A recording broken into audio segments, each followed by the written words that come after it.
नमस्कार, स्वागत है आपका। मैं हूं आपके साथ अनंत त्यागी और सबसे बड़ा सवाल आज इस प्रोग्राम में आपका स्वागत है। आज विश्व जनसंख्या दिवस है और आज ही के दिन देश में एक बड़ी डिबेट शुरू हो गई है। क्या देश में पॉपुलेशन अनकंट्रोल होने की स्थिति है? क्या देश में जनसंख्या असंतुलन होने के हालात पैदा हो चुके हैं? ये सवाल इसलिए उठ रहे हैं क्योंकि उत्तर प्रदेश के मुख्यमंत्री योगी आदित्यनाथ के एक बयान से दरअसल आज योगी आदित्यनाथ ने जनसंख्या स्थिरीकरण पखवाड़ा की शुरुआत करते हुए एक जागरूकता रैली को हरी झंडी दिखाई। इसी दौरान उन्होंने कहा कि जनसंख्या नियंत्रण कार्यक्रम सफलतापूर्वक आगे बढ़ना चाहिए, लेकिन जनसांख्यिकी असंतुलन की स्थिति भी ना पैदा हो पाए। उन्होंने कहा कि ऐसा ना हो कि मूल निवासी की जनसंख्या कम हो जाए और किसी एक वर्ग की आबादी बढ़ती चली जाए, जिससे अराजकता फैलने का खतरा रहता है। योगी आदित्यनाथ ने और क्या कुछ कहा, सबसे पहले उनका बयान आपको सुनवाते हैं। हमें इस बात को ध्यान में रखना होगा कि जनसंख्या नियंत्रण का कार्यक्रम सफलतापूर्वक आगे बढ़े, लेकिन जनसांख्यिकी असंतुलन की स्थिति भी न पैदा होने पाए। ऐसा नहीं कि किसी वर्ग की आबादी बढ़ने की स्पीड, उनका प्रतिशत ज्यादा हो और कुछ जो मूल निवासी हो उन लोगों की आबादी के स्थिरीकरण में हम लोग जागरूकता के माध्यम से, इन्फोर्समेंट के माध्यम से उसको नियंत्रित करके जनसंख्या संतुलन की स्थिति पैदा करें। और यह एक चिंता का विषय है हर एक उस देश के लिए जहां पे जनसंख्या संतुलन की स्थिति पैदा होती है, जनसांख्यिकीय संतुलन की स्थिति पैदा होती है। रिलीजियस डेमोक्रेसी पर इसका विपरीत असर पड़ता है। फिर वहां पर एक समय के बाद अव्यवस्था और अराजकता जन्म लेने लगती है।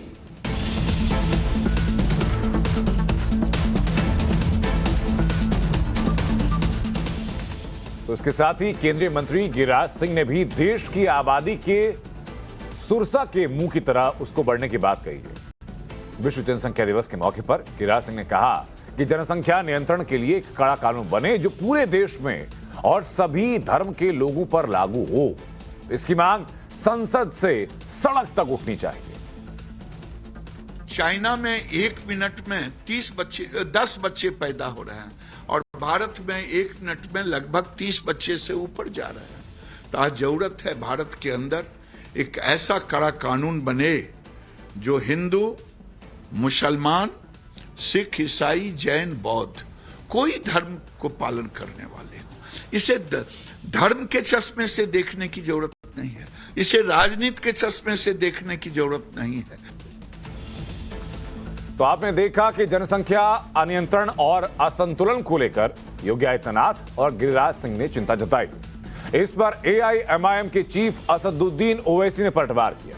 ओवैसी ने एक के बाद एक 2 ट्वीट किए और पहले ट्वीट में असदुद्दीन ओवैसी ने लिखा कि जनसंख्या पर संघी फेक न्यूज फैलाने में समय बिताएंगे, लेकिन सच्चाई यह है कि मोदी के शासन में भारत में युवा और बच्चों का भविष्य अंधकारमय है। भारत में कम से कम आधे युवा बेरोजगार हैं। भारत दुनिया में सबसे ज्यादा कुपोषित बच्चों का घर है। इस ट्वीट के बाद एक और ट्वीट असदुद्दीन ओवैसी ने किया और कहा कि देश में जनसंख्या विस्फोट की स्थिति नहीं है, बल्कि चिंता एक स्वस्थ और प्रोडक्टिव युवा आबादी सुनिश्चित करने की है, जिस पर मोदी सरकार बुरी तरह से विफल रही।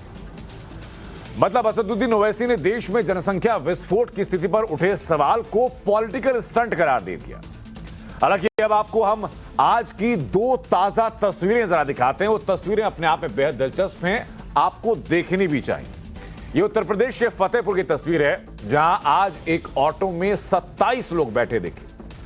पुलिस ने इस ऑटो रिक्शा को रोका तो इससे इतने लोगों को निकलता देखकर सभी लोग चौंक गए। वहां फतेहपुर के बिंदकी इलाके का वीडियो ये काफी वायरल इस वक्त है। इस वायरल वीडियो के अलावा एक और तस्वीर आपको दिखाते हैं जो कि औरैया की है। औरैया में एक ही बाइक पर 7 लोग बैठे दिखे, एक बाइक चालक और उसके साथ 6 बच्चे। बताया जा रहा है कि ईद के मौके पर यह युवक बच्चों को बाइक पर बैठा करके आइसक्रीम खिलाने के लिए ले गया था। अब हम आपको ज्यादा पॉपुलेशन डेंसिटी वाले, यानी जहां जनसंख्या का घनत्व ज्यादा है, वहां के शुरुआत के टॉप 5 राज्यों के बारे में बताते हैं। सबसे पहला नाम आता है बिहार का, जहां सबसे ज्यादा जनसंख्या घनत्व प्रति वर्ग किलोमीटर है, जो संख्या है 1106, यानी 1 वर्ग किलोमीटर में बिहार के अंदर 1106 व्यक्ति रहते हैं। दूसरा नंबर है पश्चिम बंगाल का, जिसमें घनत्व का जो संख्या है प्रति वर्ग किलोमीटर में वो 1026 है। फिर आता है केरल का नंबर 860, फिर आता है उत्तर प्रदेश का नंबर, जो कि सबसे बड़ा सूबा भी है आबादी के लिहाज से भी, उसका जनसंख्या घनत्व रहता है 829, और हरियाणा 573। यह आंकड़े आपको बता रहे हैं कि रीजन के हिसाब से भी देश में जनसंख्या असंतुलन की स्थिति मौजूदा वक्त में है। भारत में पॉपुलेशन अनकंट्रोल को लेकर के देश दुनिया में कई डेटा जारी होते रहे। अमेरिका की प्यू रिसर्च सेंटर ने 2021 में एक आंकड़ा जारी किया था, जिसके मुताबिक 2050 में भारत में मुस्लिम आबादी 31 करोड़ 10 लाख हो। 2021 में इसके मुकाबले 76% की बढ़ोतरी हो जाएगी। तो वहीं हिंदुओं की जनसंख्या 130 करोड़ पहुंच जाएगी, जिसमें 33% की बढ़ोतरी होगी। संख्या के लिहाज से बहुत अंतर है, और उतना ही अंतर उसमें प्रतिशत के लिहाज से भी है, लेकिन दोनों इनवर्स प्रोपोर्शनल दिखाई पड़ रहे हैं। 2050 में ईसाई आबादी 3 करोड़ 70 लाख हो जाएगी, यानी इसमें 18% का इजाफा होगा। देश में पॉपुलेशन अनकंट्रोल और असंतुलन को लेकर सवाल क्यों उठ रहे हैं, इसके संदर्भ में एक और डेटा जरा देखिए आप। केरल में 2001 से 2011 के बीच मुस्लिम आबादी 1.9% की दर से बढ़ी, जबकि हिंदू आबादी 1.4% की रफ्तार से बढ़ी। पश्चिम बंगाल में मुस्लिम आबादी 1.8% की रफ्तार से बढ़ी, जबकि हिंदू आबादी 2% की दर से घटी। उत्तर प्रदेश की बात करें तो 2001 से 2011 के बीच में मुस्लिम आबादी 84.84% की दर से बढ़ी है, जबकि हिंदू आबादी 0.88% की दर से कम हुई।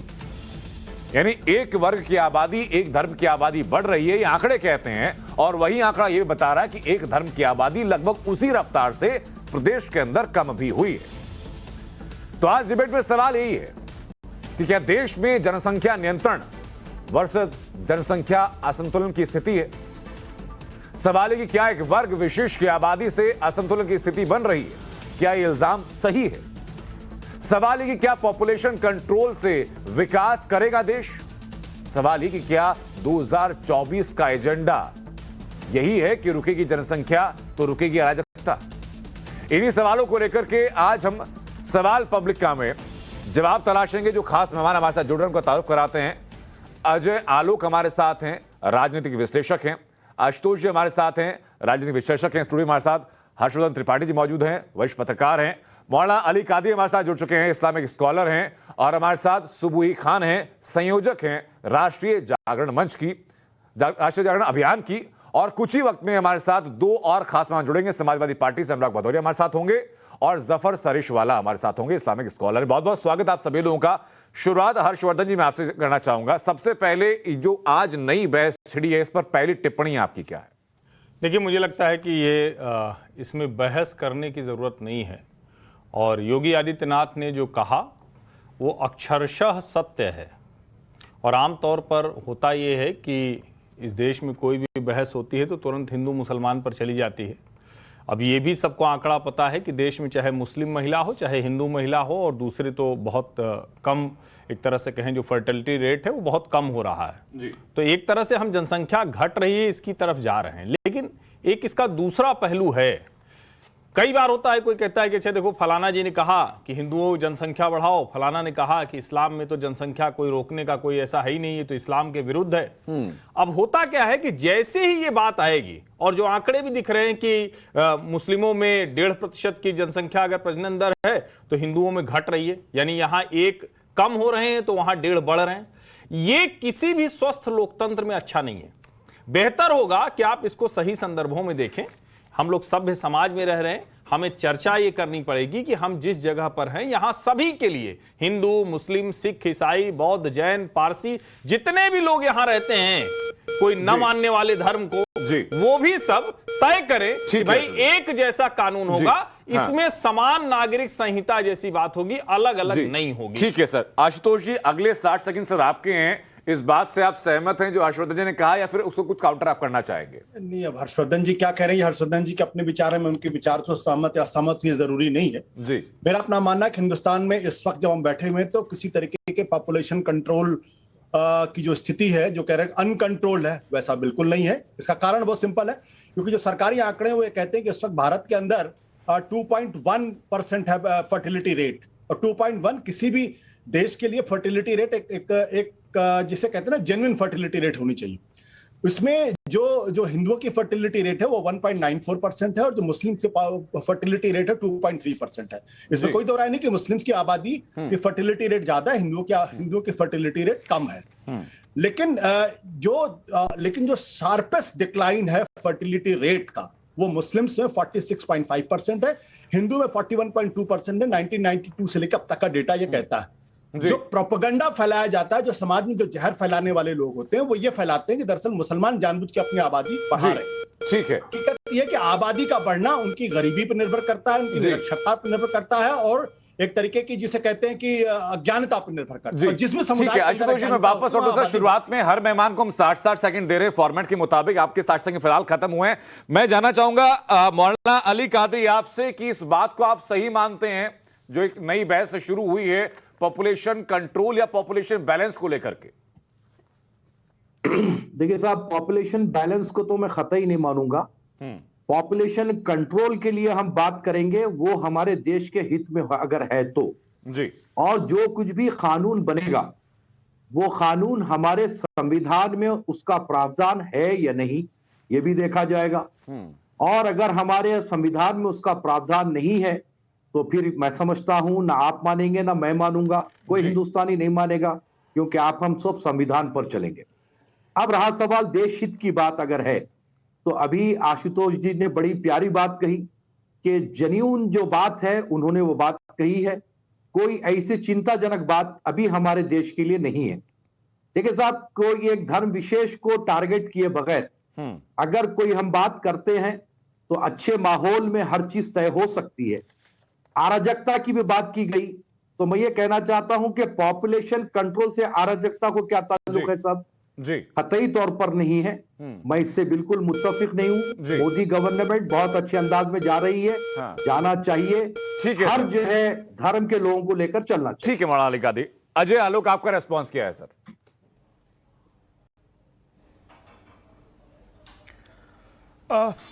देखिए, मेरा बड़ा स्पेसिफिक मानना है कि जितनी आबादी हमारी हो चुकी है, अगर हम इसी रेट पे ग्रो करते रहे तो 2023 में हम चाइना के बाहर हो जाएंगे। साइज में हम चाइना से 1/4 में है। पानी हमारे पास कम है, नेचुरल रिसोर्सेज हमारे पास कम है, और आज जरूरत है एक कड़े कानून बनाने की ताकि हम अपने पॉपुलेशन को रेस्ट्रिक्ट कर सकें। चाइना ने ये लॉ 79 में बनाया था, और आज चाइना कहां से कहां आगे निकल गया, टेक्नोलॉजिकली हो, चाहे साइंस हो, चाहे किसी चीज में। हर चीज को एक मॉडर्न विजन से देखना चाहिए। धर्म विशेष का चश्मा नहीं पहनने की जरूरत है इसमें। हाँ, ये सच्चाई है कि मुस्लिम पॉपुलेशन, उनकी फर्टिलिटी रेट ज्यादा है, लेकिन इसमें डेमोग्राफी चेंजेस को भी देखने की बहुत ज्यादा जरूरत है। जैसे आशुतोष जी ने कहा कि हमारी फर्टिलिटी रेट 2.3% है, ये कहीं से भी ज्यादा नहीं है, मैं बिल्कुल मानता हूं, लेकिन बिहार की फर्टिलिटी रेट कितनी है? 2.9%। उत्तर प्रदेश की फर्टिलिटी रेट कितनी है? 3.1%। वेस्ट बंगाल की फर्टिलिटी रेट कितनी है? 3%। तो ऐसे में आप इग्नोर नहीं कर सकते। बचते रहे नीतीश कुमार इस मसले को सीधा एड्रेस नहीं करते। लेकिन सुबही खान, मुझे बताइए कि अगर हम लोग पॉपुलेशन कंट्रोल की बात करते हैं या पॉपुलेशन बैलेंस की बात करते हैं तो एक धर्म विशेष के ऊपर निशाना क्यों समझा जाता है? जी देखिए, मैं इन दोनों ही विषयों को अलग अलग कवर करना चाहती हूँ। 1 मिनट में जनसंख्या नियंत्रण और जनसंख्या असंतुलन दोनों पर मैं नहीं बोल पाऊंगी। तो पहले आपने जो मुझसे सवाल पूछा है उस असंतुलन पर ही बात कर लेते हैं, डेमोग्राफी इम्बैलेंस पर बात कर लेते हैं। कादरी साहब ने बोला कि वो पॉपुलेशन कंट्रोल के साथ हैं, लेकिन वो डेमोग्राफी इम्बैलेंस को नहीं मानते। कादरी साहब, क्या आपको नहीं पता कि केरल में अभी मांग उठी थी कि हमारी जिन इलाकों में हमारी जनसंख्या ज्यादा है, मुस्लिम समाज के लोग ज्यादा हैं, हम राष्ट्रगान नहीं गाएंगे, राष्ट्रगीत नहीं गाएंगे, हमारे हिसाब से ही सारे नियम, कायदे, कानून सब बनने चाहिए। ये नहीं कहा जा रहा है कि मुसलमान गलत है, लेकिन कुछ प्रदेश जो भारतीय सुरक्षा के लिए महत्वपूर्ण है, उनको भारत विरोधी मानसिकताएं भारत के खिलाफ इस्तेमाल कर रही हैं। डेमोग्राफी इम्बैलेंस जानबूझ के किया जा रहा है, 4-4 शादियां करके, हलाला करके, कहीं लव जिहाद किया जाता है, विदेशों से बुला बुला के लड़के प्लांट होते हैं, हिंदू बहनों को कन्वर्ट कर करके शादियां करते हैं, सिर्फ डेमोग्राफी इम्बैलेंस करने के लिए, ताकि उनका एजेंडा इस्लामिक स्टेट बनाने का पूरा हो सके। आप और मेरे ऊपर कोई सवाल नहीं उठा रहा है, लेकिन जो भारत विरोध चल रहा है स्ट्रैटेजी के साथ, उसको समझने की हमें जरूरत है। आपके इसी सवाल को लेकर के अब जो 60 सेकंड की बाध्यता थी वो खत्म हो चुकी है, लेकिन फिर भी हम उम्मीद करेंगे कि छोटे छोटे जवाबों में अपनी बात हम रखें। मौलाना अली कादी, पहले सुबुई खान ने जो कहा उसका उत्तर आप दीजिए, फिर चलूंगा बाकी मेहमानों के पास। देखिए सर, सुबही बहन ने जो कहा और केरला की उन्होंने मिसाल दी, तो मैं आपको याद दिलाता चलूं कि जो कोई भी ऐसी बात करता है, ना हम कभी उनके साथ थे, ना है, ना कभी रहेंगे। भारत जो है अपने संविधान से चलेगा, भारत में भारत का कानून चलेगा। कहीं अगर किसी की पॉपुलेशन ज्यादा होती है जी, ये वहां पर जो है अगर ज्यादा तादाद में है, तो उनके हिसाब से कोई कानून कतई तौर पर नहीं चलेगा, चाहे माइनॉरिटी में हो कि मेजॉरिटी में हो। सबको जो है कोई भी एरिया में हो, भारत का संविधान मानना पड़ेगा, भारत का कानून मानना पड़ेगा। जी, देखिए साहब, अगर हम पॉपुलेशन कंट्रोल कानून की तरफ आगे बढ़ रही है, अगर मोदी गवर्नमेंट, मैं इससे पहले भी ये बात कह चुका हूं कि ये एक लोकतंत्र देश है और यहां पर हर चीज जो है लोकतंत्र से चलती है। अगर हम कोई कानून बनाने जा रहे हैं तो उसका सही तरीक़ेकार ये होना चाहिए कि हर धर्म के मजहबी लोगों को बुलाए, बात करे और उसको अपने यानी क्या बोलना कॉन्फिडेंस। सर, जनसंख्या को अगर नियंत्रण करना है तो उसमें मजहब की जो दीवार बीच में क्यों आनी चाहिए? हाँ, मैं आपको उसमें मजहबी लोगों की जरूरत नहीं है सर, उसमें उन लोगों की जरूरत है जो कि सोशल बैलेंस देखेंगे, पर कैपिटा इनकम को देखेंगे, कितना आदमी कमा रहा है, कितने लोग पढ़ रहे हैं, कितने संसाधन है, उसका बैलेंस जो स्ट्राइक कर सकेंगे, उन लोगों की जरूरत है सर। धर्म गुरुओं की जरूरत मेरे लिहाज से उसमें नहीं है। मैं वापस लौटूं इसमें आपके, मैं उत्तर आपसे लूंगा सर, लेकिन इसी बीच जो एक बात आती है कि भाई धर्म को आधार बनाकर ये बातें की जा रही है। सबसे पहले अशोक मुझे बताइए कि अब तक हम लोग जनसंख्या नियंत्रण की बात करते थे, अब पॉपुलेशन बैलेंस की बात कर रहे हैं, तो ये क्या कोई गोल पोस्ट शिफ्ट हो रहा है? और एलिगेशन ये भी कि बीजेपी की तरफ से कोशिश की जा रही है कि नाक को सीधा ना पकड़कर हाथ घुमा के पकड़ लिया जाए। नहीं, भारतीय जनता पार्टी पर यह आरोप लगता है, लेकिन जो लोग फर्जी सेकुलरिज्म के नाम पे बेईमानी देश से करते हैं, वो क्यों नहीं बताते कि भारतीय जनता पार्टी की सरकारें तो अभी हाल में आई, तो पहले क्यों नहीं ये सब कर लिया गया? पहले क्यों इस पर चर्चा तक नहीं हुई? चर्चा करने को भी तैयार कोई नहीं था। और कांग्रेस ने एक समय में किया भी तो उनका नसबंदी का तरीका ही एकदम अलग था, वो इस तरह से कर रहे थे जो बिल्कुल किसी सभ्य समाज में नहीं होना चाहिए। एक प्रश्न मेरे मन में बार बार आता है, ये अक्सर जब आप थोड़ा सा जिसको कहें कि बातों को चाशनी में लपेटें और जहर भी देना चाहें, समाज में हम कैसे चाशनी में लपेट के जहर दे रहे हैं? हम कहते हैं कि देखिए, मुसलमान पढ़ा लिखा कम है, शिक्षित कम है, उसकी स्थिति खराब है, वो कमजोर है, गरीब है, और उसको आप ये सब उसके ऊपर लादना चाह रहे हैं। जैसे जैसे वो पढ़ता जाएगा वैसे वैसे ठीक हो जाएगा। अब एक तरफ आप कह रहे हैं कि मुसलमान को जीवन की वो सुविधाएं नहीं मौजूद हैं, मिल रही हैं, और दूसरी तरफ कहते हैं कि नहीं नहीं, उनकी फर्टिलिटी रेट अगर हिंदुओं से बहुत ज्यादा है तो उसकी चिंता मत करो। फिर जब वो थ्रेट के तौर पर आता है, आंकड़े के तौर पर आता है, हम परसेंट में बात करेंगे, हम बात करेंगे कि कैसे 2.3, 1.9, 1.4, लेकिन जब 75 से कोई घटकर 55 होगा, 60 होगा, और कोई 25 से बढ़कर 38 होगा, 40 होगा, जब इस तरह के आंकड़े आएंगे तो उसका कोई न कोई तो उपयोग करेगा। क्योंकि हम आप तो यहां टीवी की बहस में बैठे हुए हैं, सोसाइटी में जो लोग हैं वो क्रूड फैक्ट्स पे चलते हैं। मुझे लगता है ये बेईमानी हम लोगों को नहीं करनी चाहिए। हम लोग बहुत स्पष्ट तौर पर बात करें, इसमें धर्म, जाति, क्षेत्र, भाषा किसी का मसला नहीं। एक लाइन की बात है कि डेमोग्राफी चेंज की तरफ हमें नहीं जाना है, हमें सबके लिए एक जैसा नियम कानून। ठीक है, सुबुई खान जी। अनंत जी, आशुतोष जी से मेरा एक सवाल है, मैं बहुत सम्मान करती हूँ उनके ज्ञान का, लेकिन जैसे उन्होंने कुछ आंकड़े अभी दिए कि मुस्लिम समाज का जो फर्टिलिटी रेट है वो हिंदुओं से बहुत कम है, तो एक लेमैन की तरह मेरा एक सवाल है आपसे। सुबुई खान, आशुतोष जी ने ऐसे कोई आंकड़े नहीं दिए कि मुस्लिम समाज का जो फर्टिलिटी रेट है वो हिंदुओं से कम है, बल्कि स्टैटिस्टिक्स तो हम लोग स्क्रीन पर लगातार दिखा रहे हैं कि किस धर्म में अगर धर्म के आधार पर बांटा जाता है तो फर्टिलिटी रेट जो है कितना कितना होता है।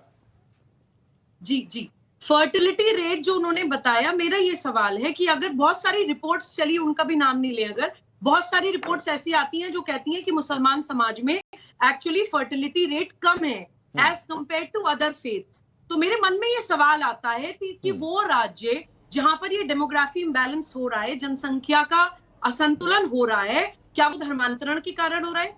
क्या कारण है? अगर मुसलमान बच्चे पैदा नहीं हो रहे हैं उस स्पीड के साथ, तो वो इम्बैलेंस, डिसबैलेंस हो कैसे रहा है? ये भी तो हमें सोचने की जरूरत है। कौन करा रहा है, किस एजेंडा के लिए करा रहा है और कैसे करा पा रहे हैं? तो ये भी कुछ सवाल हमें एज इंडियंस ठीक है, ये सवाल आप रखिएगा चर्चा के दौरान ही। मैं लेकिन एक छोटा सा सवाल मेरा आशुतोष जी आपसे रहेगा इस मामले को लेकर कि सबसे पहले मुझे बताइए कि अगर हम लोग पॉपुलेशन कंट्रोल की बात करते करते पॉपुलेशन बैलेंस की बात करने लग जाते हैं, तो क्या इसके पीछे कोई पॉलिटिकल एजेंडा आपको नजर आता है?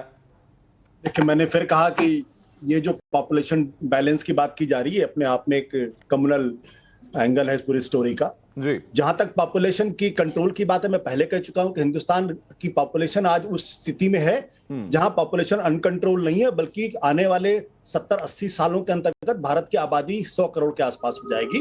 और चीन के अंदर भी इस बात की चिंता हो रही है कि वहां भी नेगेटिव ग्रोथ क्यों हो रही है। और हिंदुस्तान में भी कुछ जो बड़े वैज्ञानिक, बड़े इकोनॉमिस्ट हैं, वो भी इस बारे में सोचने लगे कि अगर हिंदुस्तान की आबादी में नेगेटिव ग्रोथ अगर शुरू हो गई है तो इसका भारत की अर्थव्यवस्था उस पर क्या असर पड़ेगा। ये बात मैं इसलिए कह रहा हूं क्योंकि एक जमाना था जब भारत की पॉपुलेशन को पॉपुलेशन डिविडेंड के तौर पर देखा जा रहा था और कहा जा रहा था कि भारत जैसे जैसे भारत की आबादी बढ़ती जाती है वैसे वैसे भारत की जो अर्थव्यवस्था है उस पर उसको सहारा मिलता है, क्योंकि यहाँ वर्किंग फोर्स ज्यादा होती है और यंग पॉपुलेशन ज्यादा होती है। अभी जो बात अभी सुबुह जी ने कही, सुबुह जी ने मुझे मिसकोट किया था, इसलिए मैं उस डेटा को फिर से एक बार रख देता हूं। मुसलमानों को 1992 से लेकर 93 के बीच में उनकी फर्टिलिटी रेट 4.41% थी, जो 2019-2021 में घट के 2.36% हो गई। 2.36%, 46.5% का ड्रॉप है। हिंदुओं की अब जो फर्टिलिटी रेट थी 3.3% थी, वो घट के 1.94% हुए, 41.2% का ड्रॉप है। क्रिश्चियंस 2.87% उनकी फर्टिलिटी रेट थी, वो 1.88 थी, 34.5% का ड्रॉप है।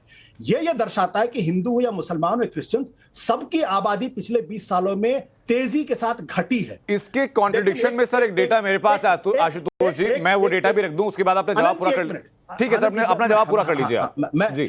अब लेकिन उसके दौरान क्या हुआ है कि पिछले 70 सालों में भारत में खान पान का स्तर सुधरा है, हेल्थ स्ट्रक्चर सुधरा है, जिसकी वजह से जब देश को आजादी मिली थी तो भारत की जो एवरेज एज थी वो 35-36 साल थी, आज वो 70 साल के आसपास हो गई है। तो जाहिर सी बात है जो लाइफ एक्सपेक्टेंसी बढ़ी है, बात आपकी बिल्कुल सही है सर। 50 के दौर में अगर आप अब से लगभग 80-90 साल पहले जाएंगे तो जो लाइफ एक्सपेक्टेंसी थी वो लगभग 45 साल के आसपास थी, जो बढ़कर अब 70 साल के आसपास हुई है। वो बढ़ती जनसंख्या का कारण है, लेकिन हम जो पॉपुलेशन ग्रोथ भी देख रहे हैं और उसको हम लोगों ने कैटेगराइज अभी शुरू हो गया हाल ही के दिनों में कि भाई धर्म के आधार पर देख लें तो 1951 से लेकर 2011 के बीच क्या क्या रहा है ये मैं आपको बताऊं। उससे पहले हमारे साथ जफर सरेशवाला जुड़ चुके हैं, पैनल का हिस्सा बन चुके हैं। बहुत बहुत स्वागत जफर सरेशवाला आपका इस चर्चा के दौरान।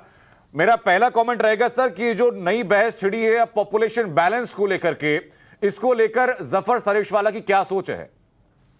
देखिए, अभी जो पॉपुलेशन की अगर आप फिगर देखें, जो ग्रोथ रेट, वो ऑलमोस्ट अब है जो रिप्लेसमेंट होनी चाहिए जो 2.1 या जो है उस पे हो गई है। इवन मुसलमानों की भी आबादी जो है अब वो ऑलमोस्ट वो लेवल पे, उनके अंदर फास्टेस्ट रिडक्शन आया है यानी ग्रोथ में। और मैं हमेशा एक बात कहता था जो मुझे कहनी है कि पॉपुलेशन का ग्रोथ का जो ताल्लुक है वो औरत की तालीम के साथ है। दुनिया में कहीं भी आप उठाकर देख लें वो डायरेक्टली प्रोपोर्शनल है। द मोमेंट औरत पढ़ाई में आगे बढ़ती है तो जितनी तालीम याफ्ता लेडी होगी वो पॉपुलेशन इतना कम होता चला जाएगा। एक ही इलाज है, ज्यादा से ज्यादा औरतों को पढ़ाइए। जितनी वो एजुकेटेड होती चली जाएगी वो पॉपुलेशन का कंट्रोल अपने आप होता चला जाएगा जी। और यही वजह है। जफर सरेशवाला, योगी आदित्यनाथ का बयान देना आपको सोशल एजेंडा नजर आता है या पॉलिटिकल एजेंडा नजर आता है? देखिए, पॉलिटिकल जो लोग हैं वो तो पॉलिटिकल बात करेंगे, मेरे नजदीक ये सोशल इश्यू है। और ये जो अभी ग्रोथ जो कंट्रोल में आई है यानी पिछले 10 साल में जो थी पहले, वो क्यों हुई है कि अगर आप देखें कि 10 साल में लेडीज का जो एजुकेशन का लेवल जो है वो पिछले 10 साल के मुकाबले में बहुत बेहतर हो गया है। और वो ये पॉपुलेशन की जो ग्रोथ बेटर हुई है अभी, वो उसको रिफ्लेक्ट करती है। ठीक है, मैं लौटूं सर आपके पास। अजय आलोक, मेरा सवाल रहेगा और कुछ आंकड़े देते हुए मैं जानना चाहूंगा आपसे कि 1951 और 1961 के बीच का अगर टेन्योर गिना जाए तो टोटल जो ग्रोथ हुई है प्रतिशत में लगभग 21.6% की पॉपुलेशन ग्रोथ हुई है। उसमें मोटे मोटे तौर पर एक अंदाजा यह लगाया जा रहा है कि 20.7% की ग्रोथ रही है इसी दौरान में जो हिंदू आबादी है, और मुस्लिम आबादी की ग्रोथ रही है उसी टेन्योर में 32.7 की। अब अगला एक डिकेड का एग्जांपल लेते हैं, 1981 से 1991 के बीच में कुल जो ग्रोथ देखी गई वो 23.9% देखी गई, जिसमें कि हिंदू आबादी की ग्रोथ रही है 22.7, जो कि पिछले डिकेड से 2.7 ज्यादा रही है, और मुस्लिम आबादी की रही 32.2% बढ़ी है। 2001-2011 के बीच में कुल जो ग्रोथ हुई है पॉपुलेशन की 17.7%, जिसमें कि हिंदू आबादी की ग्रोथ हुई है 16.7 और मुस्लिम आबादी की ग्रोथ हुई है 24.7। अब यहां पर दो चीजें आती हैं सर। पहली बात तो ये, जो लोग सवाल पूछते हैं कि धर्म के आधार पर क्यों देखा जा रहा है, क्या ये आंकड़े अपने आप में नहीं कहते कि धर्म के आधार पर क्यों देखा जाना चाहिए, सोशल पर्सपेक्टिव में, पॉलिटिकल पर्सपेक्टिव में नहीं? अजय आलोक, देखिए, सोशल पर्सपेक्टिव में एक आंकड़ा और भी है।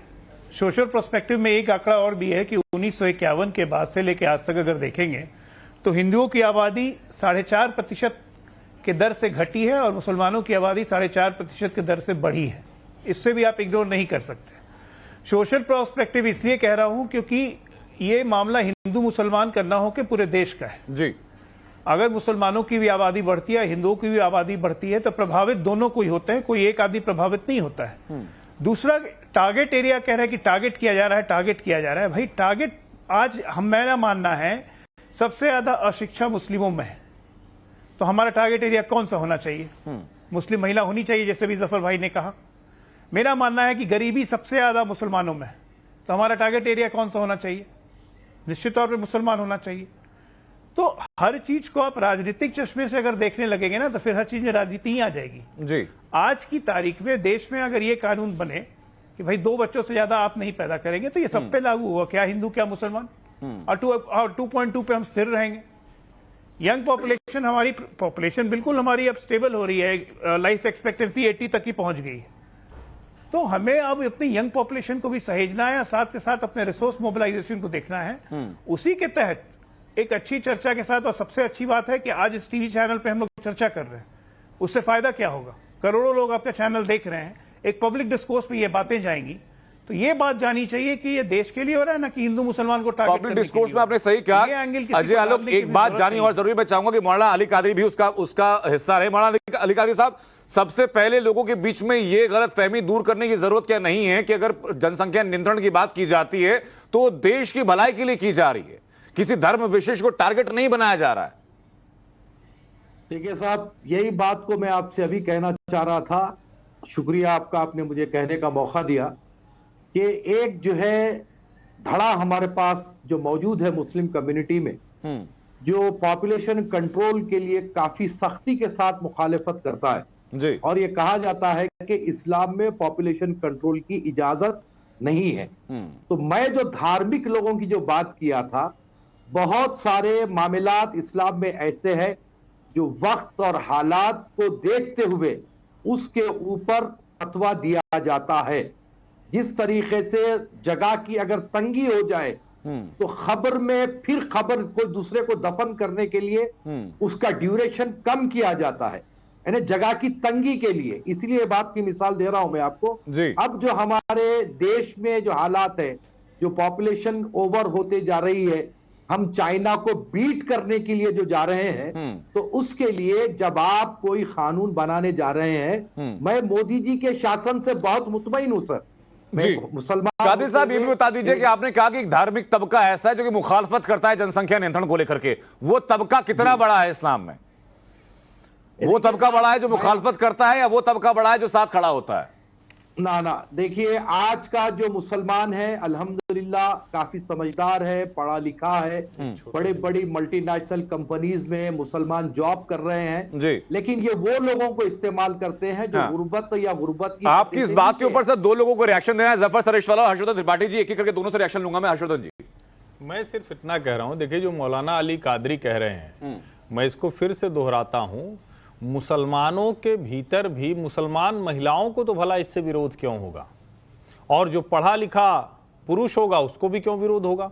विरोध जानते हैं किसको है? विरोध है जो थ्रेट साइकोलॉजी पे काम कर रहा है, विरोध है जो लोग हर बात में कहते हैं कि इस्लाम के मुताबिक नहीं है, यानी सारा गलत काम आप इस्लाम के मुताबिक कराओगे, महिला को उसकी जिंदगी नहीं जीने दोगे। और जो जफर भाई कह रहे हैं मैं उससे एकदम सहमत हूं जी। लेकिन यहां एक चीज समझिए, सोसाइटी में हम लोग रह रहे हैं, हम लोग जैसे ही ये कहेंगे कि कहीं किसी जगह पर मुस्लिम जनसंख्या बढ़ रही है, हिंदू कम हो रही है, तो मैं उसको बहुत ईमानदारी से कह रहा हूं कि आपको टीवी की बहस से बाहर निकल के जो सच्चाई है वो डर किसी में नहीं पैदा होना चाहिए और सबके लिए एक बराबर कानून बनना चाहिए। और कानून जब मैं कह रहा हूं तो वो कांग्रेस वाला नसबंदी वाला नहीं हो सकता है, वो सभ्य समाज में बर्दाश्त नहीं है। आपको एक तरीका निकालना पड़ेगा, अवेयर करना पड़ेगा। शुरू हो चुके हैं पब्लिक का सवाल, उससे पहले जफर सरेशवाला आपकी टिप्पणी सर, उसके बाद जो पब्लिक के सवाल आ रहे हैं वो मैं लेके आऊंगा। देखिए, मैं भी 25 साल से मुस्लिम समाज में काम कर रहा हूं और मैंने देखा है कि जितना एजुकेशन बढ़ता गया मुसलमानों में और औरतों में, मुसलमान कौम जो है वो अब कोई मौलाना मुल्लाओं के चक्कर में नहीं है, उससे बहुत आगे निकल गई है। और मैंने औरतों को देखा है 25 साल में, जितना उनके यहाँ एजुकेशन आया है प्रोपोर्शनेटली उनके वहां बच्चे कम हुए हैं। तो मुसलमान समाज भी अब जो है ना वो मजहबी रहनुमाओं के उसमें नहीं है, वो अपनी सोच रखता है। हो सकता है सर आपके एक्सपीरियंस से बात सही हो, लेकिन मैं अपने एक्सपीरियंस अगर कहूं तो एक आबादी अभी भी है जो कथित तौर पर जो स्वयंभू धार्मिक गुरु बने घूमते हैं ना सर, उनके इन्फ्लुएंस में रहती है। और उस आबादी में यूथ भी बड़ी संख्या में है, जो कि जिनको कि लोग अपने ब्रेन वॉश कर करके उत्पाती बना देते हैं। मैं इस पर आगे टिप्पणी लूं उससे पहले हमारे दर्शक हैं विजय कुमार भटेवरा पुणे से हैं, उनका एक सवाल है। उन विजय कुमार का सवाल है कि क्या सरकार ये कानून नहीं बना सकती कि हिंदू हो या मुस्लिम हो, 2 बच्चे से ज्यादा होने पर न सरकारी नौकरी मिलेगी न सरकारी सुविधाएं मिलेगी। उनके सवाल का अगला हिस्सा है कि ऐसा होने पर क्या मौलाना कादरी समर्थन करेंगे? मौलाना साहब, सवाल आपके लिए है। देखिए साहब, मैंने शुरू में ही कहा कि मैं हर वो कानून का समर्थक हूं जो संविधान हमें इजाजत देता है जी। और उसके लिए भी मैंने आपसे बात कही कि जब आप कोई कानून बनाने जा रहे हैं तो सबको कॉन्फिडेंस में लीजिए। तब यहां पर तेलंगाना में जो 2 बच्चों से ज्यादा रखता है उसको कॉर्पोरेटर काउंसलर इलेक्शन में जो है वो एलिजिबल नहीं होता है। सीधी सी बात है, जब कानून बनता है तो एक भारतीय को फॉलो करना है। और अगर जब कोई कानून हुकूमत बनाएगी और सबको कॉन्फिडेंस में लेकर बनाएगी तो मैं नहीं समझता कोई उत्पात मचेगा या उसका कोई विरोध करेगा। ठीक है सर, अब मैं वापस उस बात पर आया था जिस पर हम लोग जफर सरेशवाला से बात कर रहे थे। सुबह खान, इस बात को आप मानती हैं कि जो कथित तौर पर स्वयंभू धर्मगुरु बने होते हैं, जो इस्लाम के नाम पर जाने क्या क्या चीजें पढ़ाने की कोशिश करते हैं, ब्रेन वॉश करने की कोशिश करते हैं, जो चीज इस्लाम में नहीं भी है वो भी पब्लिक डोमेन में पर्सपेक्टिव तैयार करके डाल दी जाती है, इन्फ्लुएंस है लोगों पर उनका? देखिए अनंत जी, मैं ये तो पूरी जिम्मेदारी के साथ कहती हूँ, हालांकि जफर भाई के एक्सपीरियंस को इनवैलिडेट नहीं करूंगी, उनका अपना एक्सपीरियंस है, लेकिन मेरा अपना एक्सपीरियंस मुस्लिम सोसाइटीज में जाने का या जो मैं समाज में देख रही हूँ वो यही है कि मुसलमान बच्चे का या मुस्लिम कम्युनिटी का दिमाग इतना खुला अभी भी नहीं है कि वो अपने इंडिपेंडेंट डिसीजंस ले सकें। वो हर मुद्दे के लिए अपने रिलीजन को देखते हैं और ज्यादातर रिलीजियस जो भी धार्मिक इदारे हैं उसमें कुछ इस तरह के लोग बैठे हैं जो अपना कुछ ना कुछ एजेंडा चला रहे हैं। वो मजहब को ना तो खुद समझते हैं और ना ही इस्लामिक सोसाइटी को समझने देना चाहते हैं। युवा बच्चे अगर कुछ सवाल पूछते हैं जाके तो उनके सवालों को रोक दिया जाता है। अगर कोई कुछ अपना दिमाग खोलने की कोशिश करता है तो उसको इस्लाम का नाम ले लेकर डराया जाता है। एक फियर साइकोसिस क्रिएट करी जाती है हर चीज में, हर कानून में। तो क्या संभावना है कि ऐसे ही विरोध के लिए लोगों को तैयार कर दिया जाए जनसंख्या नियंत्रण को लेकर के, जनसंख्या बैलेंस की जो बात चल रही है? तो वही कहा, दोबारा बोलिए, आपका सवाल नहीं आ पाया प्लीज। जो बात आपने कही अपने एक्सपीरियंस से कि लोग ऐसा करते हैं कि भाई उनको दिग्भ्रमित किया जाए, तो क्या संभावना है कि जनसंख्या नियंत्रण की जब बात होगी या जनसंख्या बैलेंस की बात जब होगी इसमें भी लोगों को गलत तर्क दिए जाएं?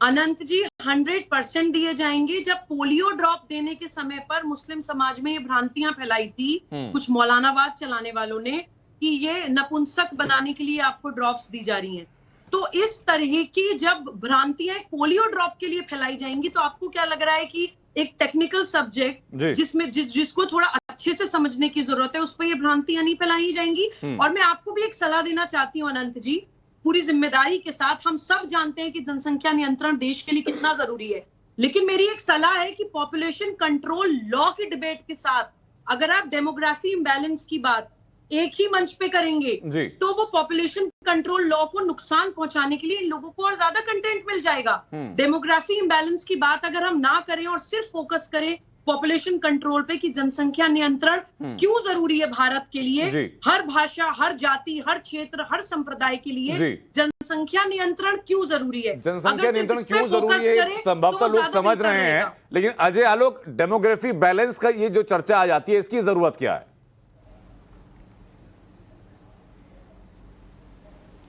देखिए, डेमोग्राफी बैलेंस की चर्चा आ जाती है और चर्चा आएगी, ये बात सही है। मैं भी मानता हूं कि जब अभी हम जनसंख्या नियंत्रण कानून की बात कर रहे हैं तो हमारा फोकस उस पर रहना चाहिए, लेकिन डेमोग्राफी इम्बैलेंस की बात आएगी।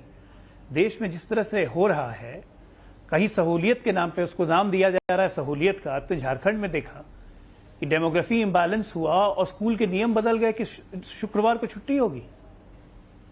और ये सिर्फ झारखंड की बात नहीं है, ये पश्चिम बंगाल, बिहार में कुछ जिलों में ये सब जगह हो रहा है। डेमोग्राफिक इम्बैलेंस जहां हो रहा है, लोगों में एक इनसिक्योरिटी की भावना आ रही है, तो आपको इसको एड्रेस करना पड़ेगा। अभी जब खुद कह रहे हैं कि मुस्लिम पॉपुलेशन बढ़ ही नहीं रहा है, तो डेमोग्राफिक इम्बैलेंस कहां से आएगा? अभी शूफी ने कहा कि इसकी भी जांच होनी चाहिए। क्या कन्वर्शन हो रहा है, क्या इलीगल इमिग्रेंट्स आ रहे हैं? इस देश में हर चीज की चर्चा जरूरी है, चाहे वो एनआरसी हो, सीए हो, क्यों ला रहे थे हम लोग? तो ये सब चर्चाएं हो रही है, अच्छी बात है कि पब्लिक डिस्कोर्स में जा रहा है। जैसे पब्लिक डिस्कोर्स में जाएगा, जब जनता चर्चा करेगी तो खुद उसमें से कुछ ना कुछ सवाल निकल के आएंगे। ठीक है, सरकार में बहुत अच्छा इनपुट देना चाहती हूं। मैं सुबह खान में आ रहा हूं, आपके पास आशुतोष जी काफी वक्त से कुछ कहना चाह रहे हो, उनके पास में जा नहीं पाए। आशुतोष जी,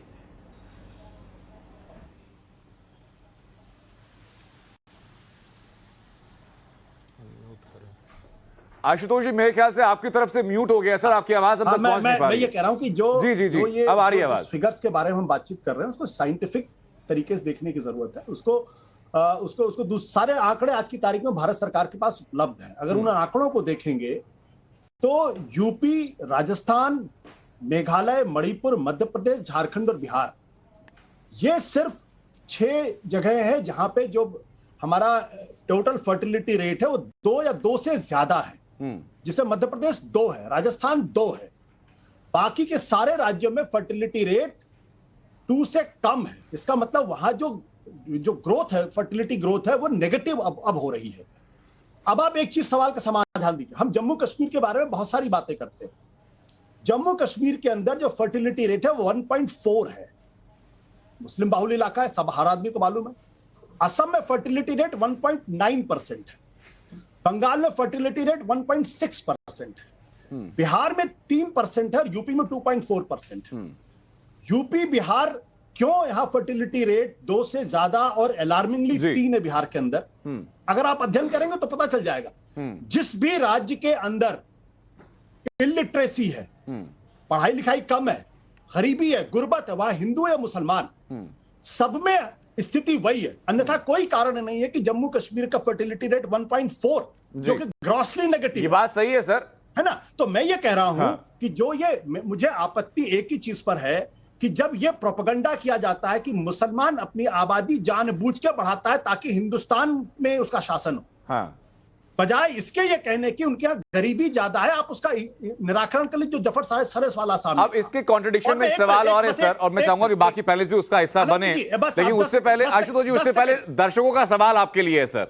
दर्शकों का सवाल आपके लिए है। श्याम सुंदर वर्मा है फतेहपुर शेखावटी से, उनका सवाल है कि मैं पूछना चाहता हूं आशुतोष जी से कि क्या उन्हें नहीं लगता कि खास वर्ग में जनसंख्या विस्फोट से देश में अराजकता को बढ़ावा मिलता है और जनसंख्या कानून का विरोध करने वाले देश के दुश्मन हैं?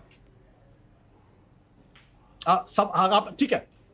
अगर आप डेटा निकाल लेंगे क्राइम ब्यूरो से जी, तो आपको पता चल जाएगा कि कौन तबका ज्यादा अपराध करता है, कौन तबका कम अपराध। किसी एक धर्म विशेष के लोगों को अपराध से जोड़ देना ये ठीक बात नहीं है। अब मैं आपको कह रहा था कि इस गरीबी का आलम क्या है। मुसलमानों की आबादी जो जॉब में, पुलिस में 6% है, आबादी उनकी 14% है। हेल्थ सेक्टर में 4.4%, ट्रांसपोर्ट सेक्टर में 6.5% है। ऐसा क्यों? इतना ड्रास्टिकली कम क्यों? इसलिए क्योंकि पढ़ाई लिखाई वहां कम है। अगर पढ़ाई लिखाई होगी तो उनके बच्चे भी गवर्नमेंट जॉब में जाएंगे। तो और दूसरी बात जो आज कह रहे हैं कि पॉपुलेशन नियंत्रण करने की जरूरत है, उसी के समानता से एक राज्य के मुख्यमंत्री कह देते हैं कि भाई मदरसों में धार्मिक शिक्षा बंद हो जानी चाहिए, हमें उन्हें साइंटिफिक शिक्षा दी जानी चाहिए ताकि बच्चे बड़े होकर के बड़े होकर के और कामयाब बने तो उनका अलग विरोध होने लगता है। मैं इस बारे में अगर कोई मुख्यमंत्री साइंटिफिक सोच को लेकर के चरितार्थ करने की कोशिश करता है तो उन्हें कहा जाता है कि भाई धर्म विशेष के खिलाफ एजेंडा चला रहा है। मैं तो ऐसे स्कूल में पढ़ा हूं, बहुत छोटे से शहर मिर्जापुर में, जहां तमाम तरीके की शिक्षा दी जाती थी। मैं उस डिबेट में नहीं जाना चाहता। हाँ। मैं इतनी सी बात कहना चाहता हूं जो बहुत ये है कि जो लोग आज की तारीख में कह रहे हैं कि पॉपुलेशन नियंत्रण करने के लिए हमें कानून बनाने की जरूरत है, दरअसल वो हिंदुस्तान को जानते ही नहीं। हाँ। और आज की तारीख में लोग ये डिबेट कर रहे हैं कि 100 साल के बाद 2080 तक भारत की आबादी 138 करोड़ से घट के 100 करोड़ हो जाएगी। हाँ। और इस पर अर्थशास्त्री और वैज्ञानिक चिंता करें ऐसा क्यों होने वाला। सर आज की तारीख में छोटा सा आंकड़ा लोगों के बीच में है और उसी के आधार पर लोग कह भी रहे हैं कि भाई पॉपुलेशन कंट्रोल क्यों होना चाहिए। लोग ये पूछ रहे हैं कि भाई भारत में जमीन विश्व की 2.5%, पानी यहां पर 4%, आबादी हो जा रही है 18%, जो लगातार बढ़ती जा रही है, तो कंट्रोल क्यों ना कर लिया है। हर्षवर्धन जी। नहीं, मुझे लगता है कि मोटा मोटा किसी को असहमति नहीं है। ये एक ऐसा मुद्दा है जिस पर मैं दोपहर बाद से डिबेट में हूं और अभी यहाँ आखिरी डिबेट अब करूंगा जी। मेरा ये मानना है कि इस पे किसी को असहमति नहीं। डिबेट तो लंबी नहीं होने वाली है। कहां मुश्किल, आज की मैं कह रहा हूं, कहां मुश्किल होती है जानते हैं? जैसे ही आप हिंदू मुसलमान के नजरिए से देखने लगते हैं, जैसे ही आपको तय करके आना है कि नहीं नहीं मुसलमान बड़ा पीड़ित है, ये मुसलमान को टारगेट करने के लिए, और आप मुसलमानों को दरअसल भड़का रहे हैं, उनको उनकी जो फियर साइकोसिस है उसको आप हवा दे रहे हैं।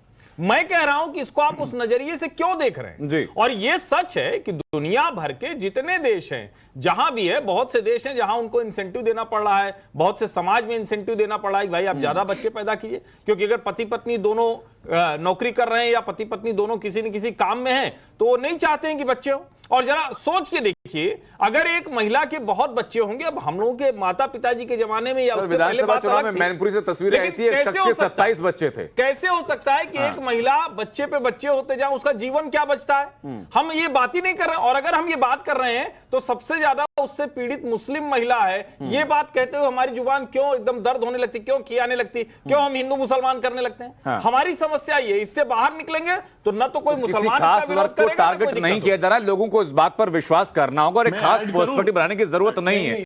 जफर सरेशवाला, मैं एक चीज जानना चाहूंगा सर कि आज की तारीख में जनसंख्या की बढ़ोतरी के आंकड़े सबके सामने हैं। 1950 के बाद के 3-4 डिकेड के मैंने आंकड़े उदाहरण के तौर पर सामने रख दिए। जो आंकड़े बता रहे हैं कि देश में उस डिकेड में जनसंख्या वृद्धि कितनी हुई, वही आंकड़े ये भी बता रहे हैं कि हिंदू धर्म की कितनी जो मानने वाले हैं उनकी वृद्धि कितनी हुई और मुस्लिम धर्म को जो मानने वाले हैं वृद्धि कितनी हुई। उन हर डिकेड में जो परसेंटेज निकल कर आ रही है, मुस्लिम वर्ग की जो परसेंटेज है वो हिंदू वर्ग के कंपैरिजन में ज्यादा है। तो क्या इस आंकड़े के आधार पर हमें आरोप लगा दें कि भाई एक वर्ग विशेष को या धर्म विशेष को टारगेट करने की कोशिश हो रही है? नहीं, देखिए, आपकी बात का मैं जवाब देता हूं जो आशुतोष ने की और जो मैं कह रहा हूं जी। कश्मीर, मेरा कश्मीर में बहुत काम हुआ है, ये तालीम और तरबियत का पूरा नॉर्थ साउथ ईस्ट वेस्ट में घुमा हूं। मैंने जितना लेवल ऑफ एजुकेशन कश्मीर में देखा है हिंदुस्तान में कहीं नहीं है। और वही आंकड़े बताते हैं कि वहां 1.4 है। कश्मीर की औरत डिसप्रोपोर्शनेटली हाईली एजुकेटेड है कंपेयर टू औरतें हिंदुस्तान में। दूसरा गुजरात में 20 साल के अंदर 2002 से लेकर अब तक 20 साल में जो एजुकेशन का लेवल बढ़ा है मुसलमानों में जी, बल्कि औरतों का जो एजुकेशन है लेवल मुसलमान औरतों का वो नेशनल एवरेज से भी ज्यादा है और वो पॉपुलेशन में दिखता है कि 2% से कम है जी। तो मेरा मानना है कि 100 मर्ज की एक ही दवा है, आप तालीम याफ्ता बनाओ, इसलिए कि मुसलमान कौम जो है। जफर सरेशवाला, मेरा जो सवाल है वो थोड़ा सा अलहदा है इससे। सर, सवाल ये कि एक जो बात होती है आंकड़ों की बात होती है, एक बात तथ्यों की बात होती है और उसके कॉन्ट्रडिक्शन में खड़ा होता है और मजबूती से खड़ा होता है, वो होता है पर्सपेक्टिव, क्योंकि लोगों के बीच में संदेश क्या जा रहा है।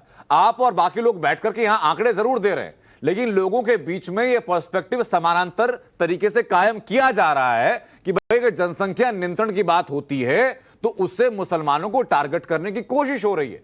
और यही सवाल उत्तर प्रदेश के भदोही से हमारे एक दर्शक हैं जिनका नाम है संजय मिश्रा, वो भी पूछ रहे हैं। जफर सरेशवाला, जवाब दूं? जी।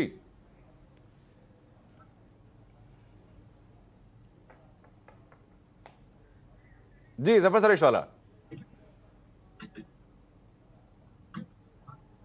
मेरे ख्याल तक आप तक मेरी आवाज नहीं पहुंच पा रही। सुबह खान, यही सवाल लेकर मैं आपके पास आ जाता हूं कि पर्सपेक्टिव तो है ना, ये तथ्य चाहे जो कह रहे हो, आंकड़े चाहे जो कह रहे हो, पर्सपेक्टिव समाज के अंदर है ये।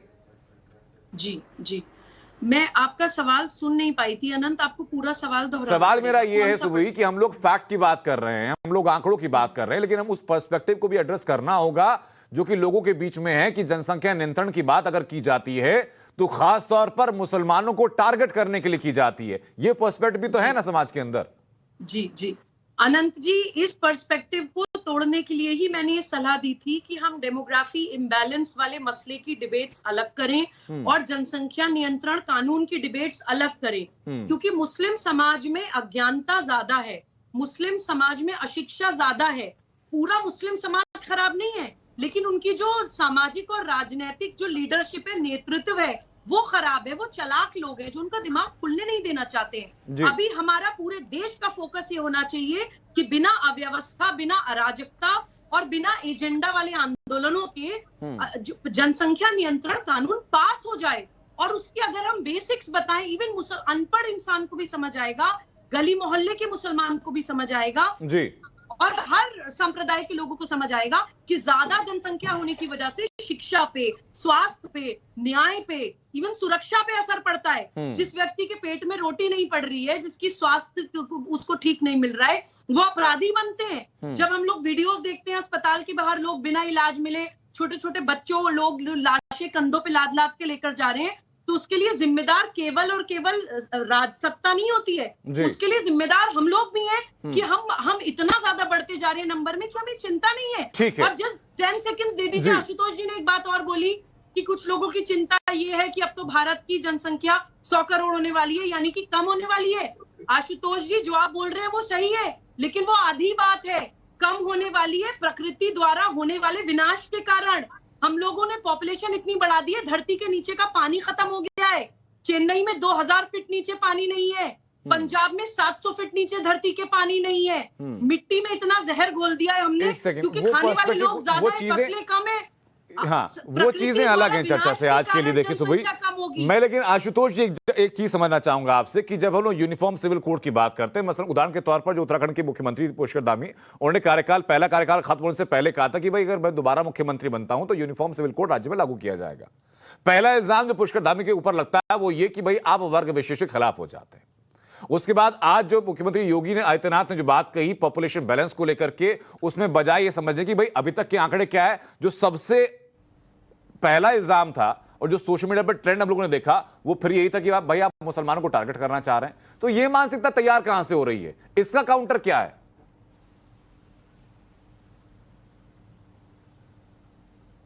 आशुतोष जी। आनंद जी, आपको मेरी आवाज आ रही है? जी जी जी सर, आपकी आवाज आ रही है। देखिए, हमें एक चीज समझने की जरूरत, जब आप ये कहते हैं कि मुसलमानों की आबादी बढ़ रही या तेजी के साथ बढ़ रही, तो उसमें किसी को आपत्ति नहीं होनी चाहिए, क्योंकि डेटा है।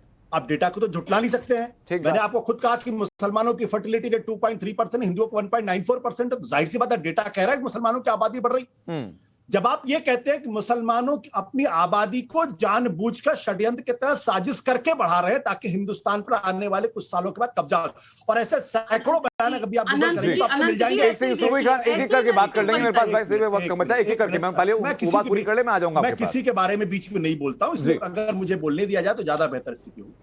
आपत्ति उस सवाल पे होना चाहिए, क्योंकि जो लोग इस तरीके की बातें करते हैं दरअसल वही देश के दुश्मन है, वही समाज के अंदर जहर फैलाते हैं जी।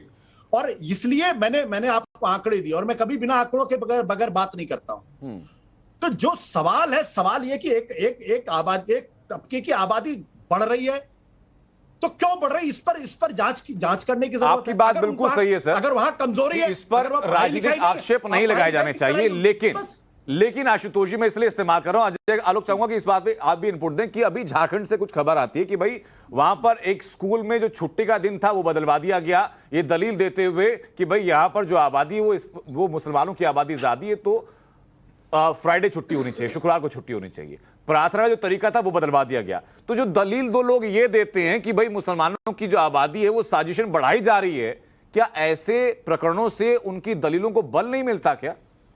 बट ऐसे तो अपवाद स्वरूप केसेस है ना। क्या बिल्कुल अपवाद है सर, बिल्कुल अपवाद है, लेकिन अपवाद भी खत्म होने चाहिए सर। नहीं, मैं ये बिल्कुल अपवाद खत्म, लेकिन इस तरीके के अपवाद हर समाज में, हर धर्म में, हर तबके में है। तो मैं बार बार कह रहा हूं कि कोई एक समाज का कोई एक नहीं, तबका का नहीं, गलत नहीं, काम नहीं, कर ठीक रहा है सर, एक क्या वो सेकंड, एक नियम नहीं हो सेकंड, सकता आशुतोष ना? जी मैं लौट रहा हूं और आपके पास। उसके अजय आधार पे आलोक, narrative अजय नहीं आलोक, चढ़ाया जा सकता। अजय आलोक। नहीं, बड़े विनम्रता के साथ मैं आशुतोष जी की ये बात को खारिज करता हूं कि हर एक समाज में ये होता है, नहीं होता है। जी, ये सिर्फ इस्लामिक समाज में हो रहा है, भारत में और किसी समाज में नहीं होता है, ये हम सब जानते हैं। कश्मीर में हिंदुओं को कैसे भगाया गया, वो डेमोग्राफी का इफेक्ट था, इसमें कोई शक नहीं है।